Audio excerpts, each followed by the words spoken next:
Hello बच्चों, let's read the question. Question says a dielectric slab K equals to 4 is put between the plates of a charged plate parallel plate capacitor.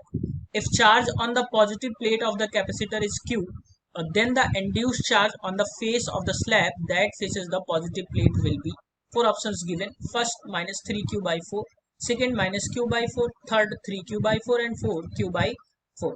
बच्चों यहाँ पे हम इसके solution की बात करेंगे. सॉल्यूशन में हम सबसे पहले देखेंगे की कॉन्सेप्ट को. तो ध्यान रखिए पैरेलल प्लेट कैपेसिटर में जो इंड्यूस्ड चार्ज होता है वो होता है Q डैश इक्वल्स टू, ध्यान रखिए हमेशा Q in bracket 1 minus 1 by K के इक्वल होता है. ये फॉर्मूला हमेशा बच्चों ध्यान रखिएगा. अब अगर हम क्वेश्चन के अकॉर्डिंग देखें तो ये पैरेलल प्लेट कैपेसिटर है.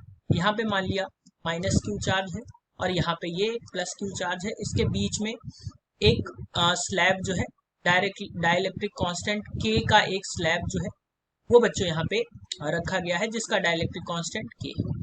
अब बच्चों इस पॉजिटिव Q की वजह से यहाँ पे एक निगेटिव चार्ज इसके इक्वल और अपोजिट जो होगा वहां पे यहाँ पे जो होगा वो इंड्यूस होगा. और बच्चों यहाँ की अगर मैं बात करूं तो यहाँ पे एक पॉजिटिव चार्ज जो होगा Q डैश वो इंड्यूस हो जाएगा. अब बच्चों यहाँ पे क्वेश्चन के अकॉर्डिंग पूछा गया है ये जो चार्ज जनरेट होगा वो क्या होगा. तो यहाँ की अगर मैं बात करूं कि पॉजिटिव प्लेट की यानी कि इन दोनों के बीच का चार्ज जो है वो पूछा गया है. तो पॉजिटिव की वजह से क्या जनरेट हो रहा है बच्चों माइनस Q.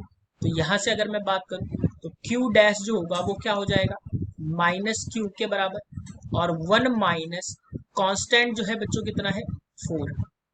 सो बच्चों जब हम इसको सॉल्व करेंगे तो यह आ जाएगा 4 माइनस 1 दैट इज 3.